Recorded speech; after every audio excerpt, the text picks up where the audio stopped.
हाँ दोस्त, तो आप वीडियो को देखना शुरू कर दिए। चलिए, तो आपको मेरा नमस्कार और मैं हूं Sonu Kumar. The universe channel पे आपका मैं स्वागत करता हूं। आज मैं आपको प्रॉफिट एंड लॉस से जुड़े तमाम वो बारीकियों को मतलब आपसे रूबरू करना चाहता हूं और आपको इस टाइप से सिखाना चाहता हूं कि आप फिर जीवन में कभी दोबारा न सीखें, न कभी आपको इस प्रकार के प्रश्नों में कोई दिक्कत आए, उलझन आए। तो सबसे पहले कि आप मेरे साथ अगर अभी जुड़ रहे हैं तो उसके लिए बहुत बहुत धन्यवाद। तो चलिए हम चलते हैं डायरेक्ट प्रश्न पे। तरीका हमारा वही होगा, बस सब समझने का नज़रिया आपका अपना होना चाहिए। देखिए, कह रहा है कि 220 रुपये के मूल्य वाली किसी वस्तु को 10% लाभ पे बेचा जाता है। 10% का मतलब क्या हुआ? 10% का मतलब यही ना हुआ 1/10। क्या कह रहा है? देखिए, लाभ कह रहा है। ये हमारा हो गया लाभ, ये हो गया हमारा क्रय मूल्य। तो अब हम सोच सकते हैं, आप सोच सकते हैं कि क्रय मूल्य जब 10 रुपया रहा होगा, 1 रुपया लाभ लेके बेच रहा होगा, तो कितने में बेचा होगा? 11 रुपये में तो ही तुम बेचा होगा इसे।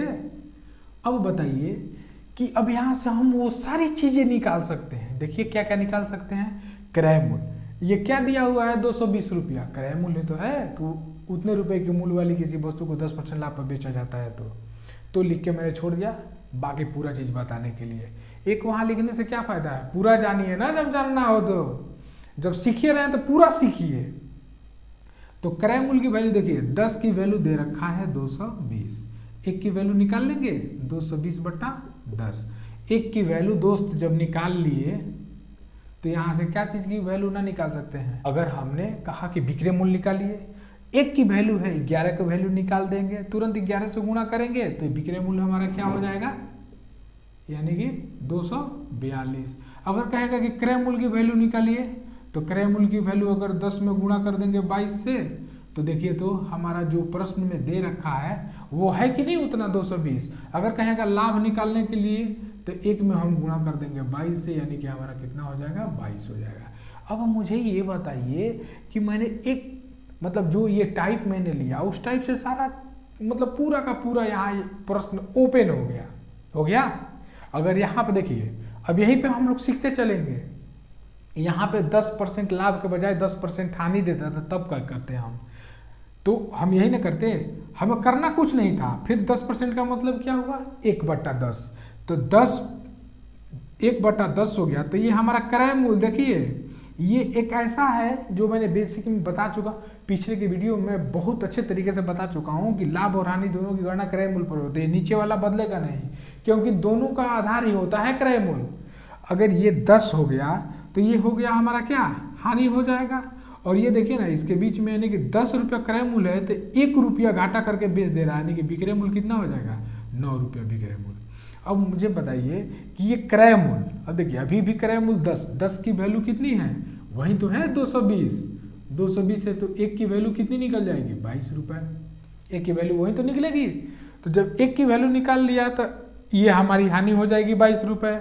और इसमें देखिए तो विक्रय मूल्य अगर निकालना हो तो क्या कर देंगे? 9 से गुणा कर देंगे, यानी कि 22 में 9 से गुणा कर देंगे तो हमारा 198 रुपया आ जाएगा विक्रय मूल्य। तो उम्मीद कर रहा हूँ कि आप लोग इस तरीके का आनंद उठा रहे हैं, इसका एंजॉय करते हुए सीख रहे हैं।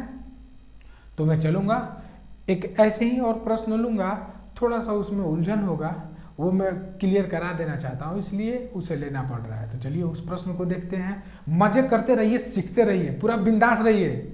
चलिए उस प्रश्न को देखते हैं। तो देखिए तो बॉस, इस प्रश्न को देखिए, इस प्रश्न में है कुछ अंतर है? नहीं है? बिल्कुल है। कह रहा है कि 220 रुपये में किसी वस्तु को 10% के लाभ पर बेचा गया। तो फिर लिख के छोड़ दिया, बाकी इसका पूरा बताऊंगा, ठीक ना। देखिए अंतर है। अब यहाँ जो दे रखा है ना वो विक्रय मूल्य है हमारा। देखिए उतने रुपए में बेचा जाता है इतने % लाभ पर, तो हम तो इसी को पकड़ेंगे ना। ये देखिए तो ये हमारा जो 10% है, इसका मतलब हुआ 1/10। 1/10 का मतलब हुआ ये हमारा क्रय मूल्य हो गया, और ये हमारा हो गया क्या कह रहा है? लाभ। तो विक्रय मूल्य कितना होगा? देखिए तो 11 रुपये होगा। विक्रय मूल्य ही तो होगा 11 रुपये। 10 रुपये के क्रय मूल्य पर 1 रुपया लाभ ले रहा है, 11 रुपये में वो बेचेगा। तब यहाँ देखिए कि ये जो वैल्यू दे रखा है किसकी है, अब 11 की है, यानी कि 11 की वैल्यू जो है 220 है, तो 1 की वैल्यू कितना हो जाएगा, देखिए तो 1 की वैल्यू 20 हो जाएगी। भाग देंगे इसमें इससे, तो 220 में 11 से देंगे तो 2 मर्त में कटेगा, 1 0 है 20। अब 1 का निकाल लिए तो फिर मुझे बताना पड़ेगा, अगर कोई पूछे लाभ कितना है, 1 है, तो 1 का मतलब 20 बताएंगे, 20 रुपया।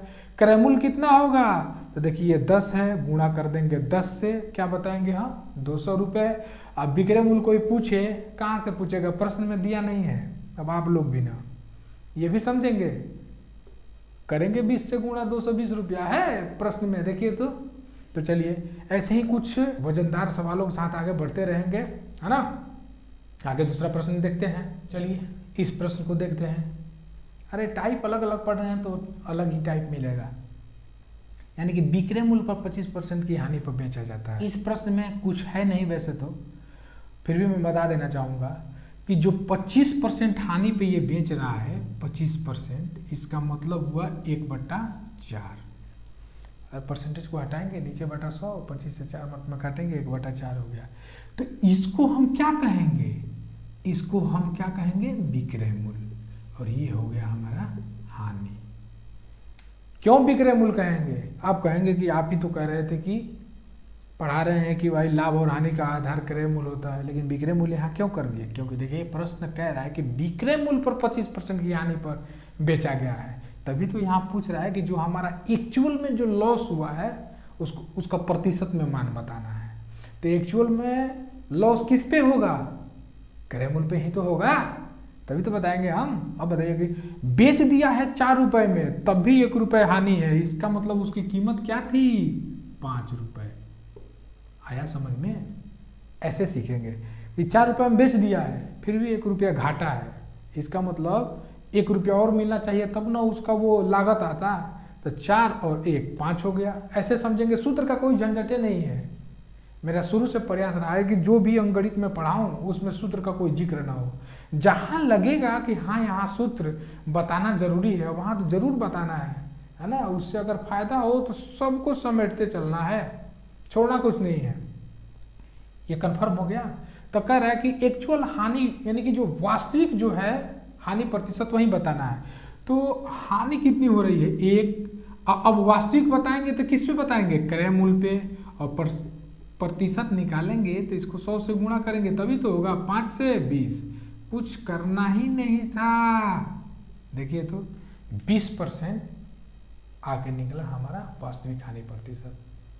ठीक है।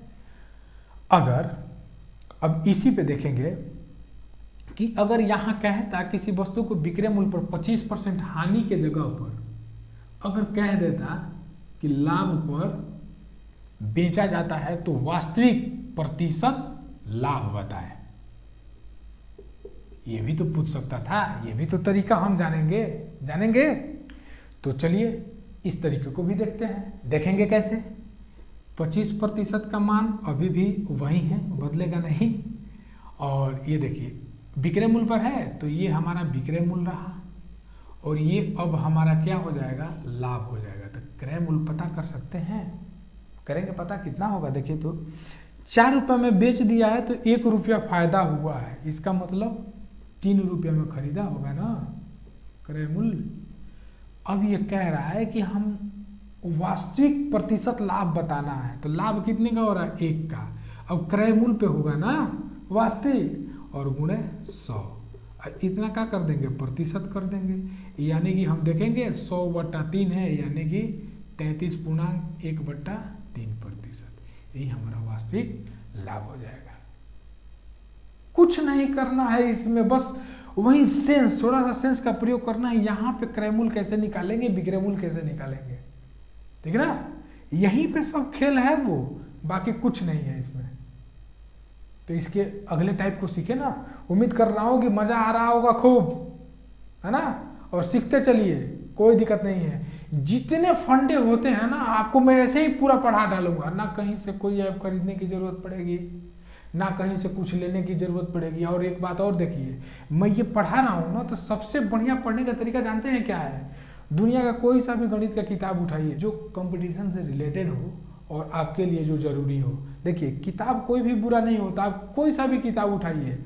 अभी न्यू एडिशन का मतलब होता है ये कि उसको थोड़ा बेहतरीन करके पेश करना, है ना, मतलब उसको समय के अनुसार बना करके पेश करना। तो किताब कोई सा भी हो, मुझे उससे मतलब नहीं है। कोई सा भी किताब उठाइए और उसका प्रश्न बनाते चलिए। जब परसेंटेज मैंने पूरा पढ़ा दिया तो परसेंटेज को बढ़िया से देख डालिए और अभ्यास करने के लिए कोई सा भी किताब उठाइए और उसे पढ़ डालिए, बनाते रहिए, बनाते रहिए। जितने बार आप बनाएंगे समझिए कैलकुलेशन आपका उतना ही तगड़ा होगा। बाद में तो आप ऐसे देखेंगे और ऐसे ही करके बता देंगे परसेंट तो इसका एक्चुअल लाभ होता, ऐसे बताएंगे, मेरा दावा है ना। तो चलिए इसके अगले टाइप को देखा जाए। अब इस प्रश्न को देखिए, कह रहा है कि 5,000 रुपये में बेचने पर किसी वस्तु को तो विक्रय मूल्य के 1/5 भाग के बराबर उसको लाभ होता है। तो क्या बताना है? क्रय मूल्य बताना है। मुझे ये बताइए कि विक्रय मूल्य के 1/5 भाग, यानी कि जो 1/5 भाग है इसमें ये हमारा क्या हो जाएगा? विक्रय मूल्य, और ये क्या है? लाभ है। तो यहाँ से हम देखेंगे कि 5 रुपये में बेच दिया है, फिर भी उसको 1 रुपया लाभ हुआ है, यही ना हो रहा है।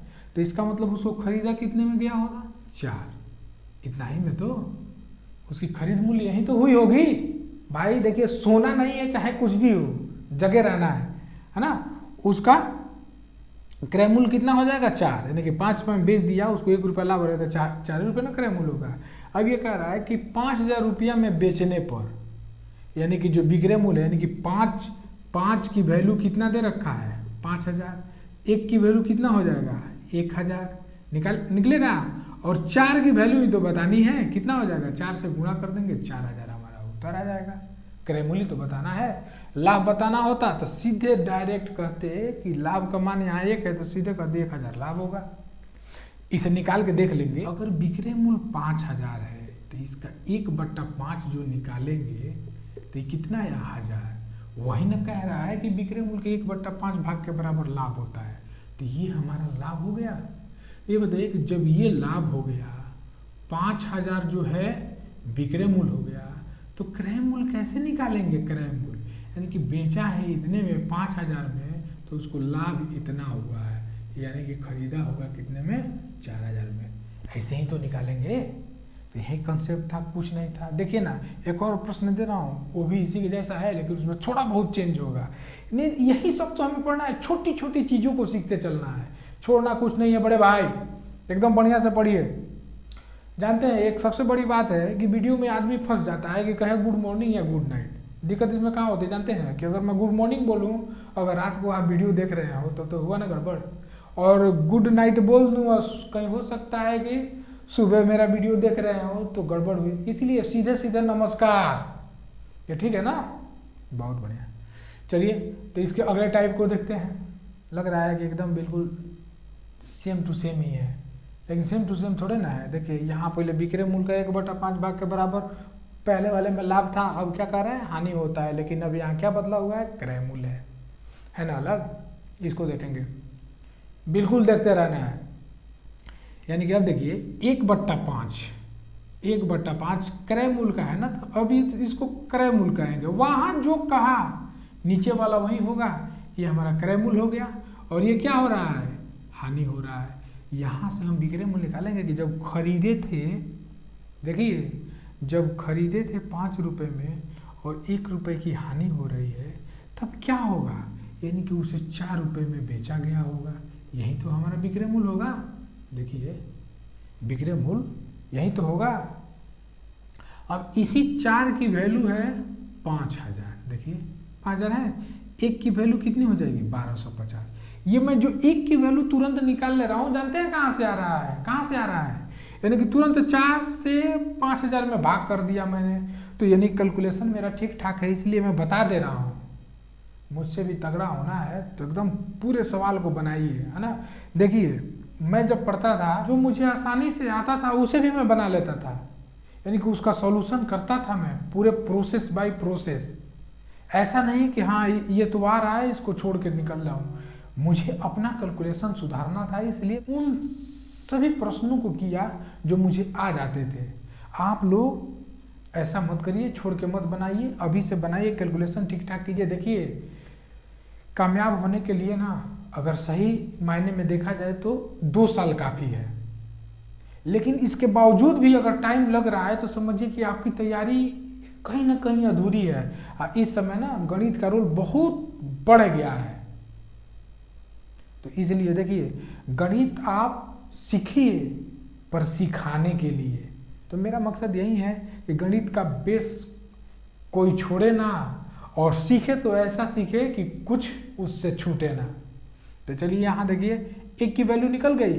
अब हमें क्या बताना है, क्रयमूल। 5 की ही तो वैल्यू बतानी है, इसमें गुणा कर देंगे 1250 में 5 से। अब की बार गुणा कर रहा हूँ, वरना सीधे लिख देता क्या, 6250। देखिए तो अगर गुणा करूँ तो 6250 रुपये आएगा, आना ही है दोस्त, सीधे सीधे है। 12 पंजे 60 हो गया, अब 50 पचे 250, यानी कि 60 6000 और 250 कितना हो गया, 6250। यानी कि जब आप बनाने लगेंगे तो आप भी करने लगेंगे, परेशान मत होइए। तो चलिए इसके एक अगले प्रश्न पर चलते हैं, उसे देखते हैं। चला जाए, चलेंगे, चलिए चलते हैं। ये भी तो एक टाइपेन है बॉस। देखिए तो 500 रुपये के मूल्य वाले रेडियो को कितने में बेचा जाए कि 15% लाभ हो, है ना। इसको कैसे बनाएंगे, देखिए 500 रुपये के मूल्य वाले रेडियो को कितने में बेचा जाए, 15% का लाभ कह रहा है, तो 15% को हम क्या लिखेंगे, 15/100। 5 दिया, 5 से 20, यही ना लिखेंगे। अब ये देखिए कि जब 20 रुपये पर 3 रुपये का लाभ ले रहा है तो बेचेगा कितने में, 23-20। ये हमारा क्या हो जाएगा, क्रयमूल हो जाएगा। ये क्या हो जाएगा, विक्रयमूल हो जाएगा। यहीं से देखिए इसका अंतर तो 3 रुपया भाई क्या है, लाभ है। क्यों लाभ है, क्योंकि 20 रुपये से अधिक में बेच रहा है, इसलिए 3 रुपया लाभ है। इतना तो फंडा समझ गए होंगे। अब कह रहा है कि कितने में बेचा जाए, विक्रय मूल्य तो ज्ञात कर रहा है। वो क्या दे दिया है, मूल्य दे दिया है 500 रुपया। क्या है, क्रय मूल्य। क्रय मूल्य कितना है, 20। 20 की वैल्यू कितनी है, 500। तो 1 की वैल्यू कितनी हो जाएगी, 25। अरे 20 से भाग दे देंगे, 25 निकल जाएगा। अब हमें क्या ज्ञात करना है, विक्रय मूल्य। 23 की वैल्यू निकाल लेना है, यानी कि 23 में, यानी कि 25 में 23 से गुणा करेंगे, 25 में 23 से गुणा करेंगे तो क्या होगा हमारा, यानी कि हमारा हो जाएगा, ये तो सीधे सीधे 500 हो गया 20 तक, और 3 75 हो गया, यानी कितना हो जाएगा, 575 रुपया। तो ये रहा हमारा विक्रय मूल्य, कितने में बेचा जाए आगे हमें 15% का लाभ हो। तो 575 रुपये में भाई बेच देंगे तो 15% लाभ हो जाएगा। इतना का 15% जब निकालेंगे तो 75 होगा। यहाँ देखिए ना, वहाँ जाने का मतलब नहीं। यहाँ देखिए 1 का मान दिया हुआ है 25, 3 का तुरंत मान, कहाँ लाभ है भाई, ये है 3 का तुरंत गुणा करेंगे 75 रुपये यहीं पे हो गया। तो अब कहाँ इधर उधर उलझेंगे, एकदम मस्त तो है। एक तरीका और देखेंगे, लाजवाब है, उसे भी देखते चलिए। देखिए मैं बता रहा हूँ, क्रय मूल्य एक ऐसी राशि है जो हमेशा फिक्स रहती है, उसे 100 मान लेते हैं। अगर 100 मान लेते हैं तो इसका मतलब जो बेचा गया है वो कितने में बेचा जाएगा भाई, 115 रुपये में। ही तो कह रहा है 115 रुपये में बेचा जाएगा। तो अब ये बताइए कि इस 100 की वैल्यू 500 है, तो 1 की वैल्यू कितनी हो जाएगी, 5, और 115 की वैल्यू कितनी हो जाएगी, देखिए तो 5 गुणे 115, यानी कि 575। अरे कुछ जलवा है इसका, जो मैंने अभी तक परिचय करवाया ही नहीं। मैं कोशिश कर रहा हूँ कि इसके थ्रू मतलब आपको इतना शॉर्टकट दे दूँ कि अभी जितने वो आ रहे हैं ना, वो क्या शॉर्टकट ट्रिक जो है कि ये सूत्र लगाएं और तुरंत चुटकियों में हल करें, उससे आपको निजात दिला पाऊँ। वे एक बार सीख जाएंगे ना भूलेंगे। खैर सोचिए आप लोग। चलिए अगले टाइप को देखा जाए ना, क्यों नहीं देखा जाए अगले टाइप को। अरे आप लोग बोलिए ना, आप लोग पीछे ऐसे बैठे हैं, आप लोग बोलिए। चलिए ये भी तो एक टाइप ही रहा, मामूली एकदम। देखिए ना कितना कमजोर सवाल है, लेकिन एक टाइप में है तो इसे पढ़ना है, इग्नोर करके नहीं चलना है। क्या कह रहा है कि क्रय मूल्य तथा विक्रय मूल्य का अनुपात 5:4 है। ये देखिए ना, ये हमारा हो गया क्रय मूल्य और ये हो गया विक्रय मूल्य, इसी का अनुपात तो दे रखा है 5:4। अब मुझे ये बताइए कि अगर यहाँ ना कहा होता है तो कह के छोड़ देता, 1 मिनट के लिए यहाँ इसको हम यहाँ हटा दे रहे हैं, ठीक ना। तो हम क्या करते कि भाई ये अगर मान लीजिए कि एक व्यापार है तो इस व्यापार का परिणाम क्या होता। ये देखिए क्रय मूल्य 5 है और विक्रय मूल्य 4 है। क्रय मूल्य से विक्रय मूल्य क्या है, छोटा है, हानि होता, तभी तो वहाँ एकदम देख रहे हैं ना कितना निर्भीक टाइप से वो कह रहा है कि एकदम प्रतिशत हानि बताए। उसको कैसे पता है भाई हानि होगा? यहाँ देखेंगे क्रय मूल्य बड़ा है, विक्रय मूल्य छोटा है, इसलिए हानि होगा। अगर विक्रय मूल्य बड़ा होता, क्रय मूल्य छोटा होता तो क्या होता? लाभ होता। तो यहाँ देखिए ना, यहाँ क्या हो रहा है? एक की हानि हो रही है ना, हानि एक ही की हो रही है। तो हमें बताना क्या है? प्रतिशत हानि तो बतानी थी, जो मैंने मिटा दिया। तो एक की हानि हो रही है, क्रय मूल्य हमारा 5 है, इसको परसेंटेज में बताना था। देखिए कितना आसान है भाई ये सब बनाना, यानी कि आ गया 20% हो गया। ठीक, अगर यहाँ पे कह देता कि अगर 5:4 न हो के 4:5 होता, अगर 4:5 होता, देखिए 4 और 5 होता, तो एक का जो ये होता अब क्या होता? लाभ होता। तो हम लाभ का प्रतिशत न निकालते 1, और बटा यहाँ क्या निकालते? अब यहाँ क्रय मूल्य 4 देते ना, देखिए यहाँ क्रय मूल्य 4 है, और ऐसे निकालते थे। ये कै मंथ में जाता 25, और यहाँ क्या हो जाता 25%, यानी कि 25% इसका हो जाता प्रतिशत लाभ। तो उम्मीद कर रहा हूँ कि आप लोग खूब बढ़िया से इसे सीखे होंगे, है ना। इसके बाद हम कुछ एक विशेष स्पेशल क्लास को करेंगे। मैंने देखा है कि उसमें छात्र बहुत उलझ रहे हैं, समझ में नहीं आ रहा है, उसके लिए अनेकों सूत्र हैं। समझ गए मैं किसकी बात कर रहा हूँ? बट्टे की। अगर किसी प्रश्न में बट्टा आ जाए, या बढ़त हो जाए, या कमी बढ़त दोनों हो, इसको तो अगले वीडियो में एकदम क्लीन कर देना है। चलिए, तब तक के लिए आप लोग मस्त रहिए, व्यस्त रहिए। धन्यवाद।